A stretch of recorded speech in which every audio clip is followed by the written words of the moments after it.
s'enfonce depuis des siècles. Et depuis des siècles, sa soif ne cesse d'augmenter. S'il n'y avait pas cette question de l'eau, le métier d'homme politique serait encore vivable. Me disait un jour mélancoliquement mon ami, le député Don Manuel. Au bout d'un an et un jour, le diable qui n'avait point oublié la femme du cordonnier s'en va tout droit chez Richard. Je suis le diable. Je viens quérir ta femme. Oh! Ah, tu viens quérir ma femme? Ha! Prends-la!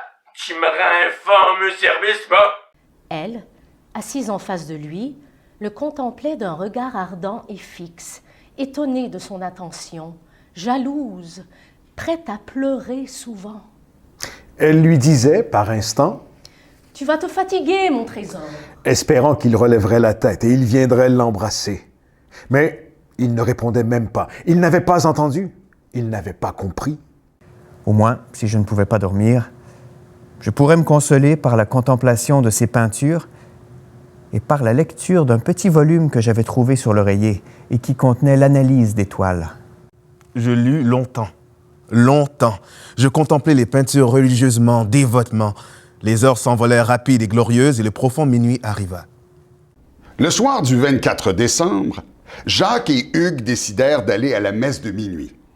L'église était distante de 4000 et un si petit trajet n'était pas pour effrayer ces gaillards.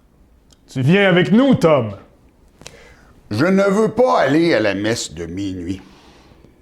À ton aise. Au moment où ils allaient partir, Tom, qui était dans les meilleures dispositions d'esprit, leur dit « La redingote bleue était pour moi un sujet d'admiration sans borne et je ne touchais qu'avec respect à la longue frange soyeuse qui flottait au nœud de son ceinturon vert. Ce ceinturon vert, plus que tout le reste, m'éblouissait. » De temps en temps, l'oncle venait passer un jour de congé auprès de sa sœur, qui était ma mère. Or, dans les circonstances dont il s'agit, la visite, à ma grande délectation, avait duré toute une semaine. Un silence qui, certainement, était encore de Mozart. De la suite, je ne me souviens pas. Ce qui me revient, c'est qu'à cet instant, je fus guéri. Adieu désespoir, adieu dépression. Je voulais vivre. S'il y avait des choses si précieuses, si pleines et si immenses dans le monde, l'existence m'attirait.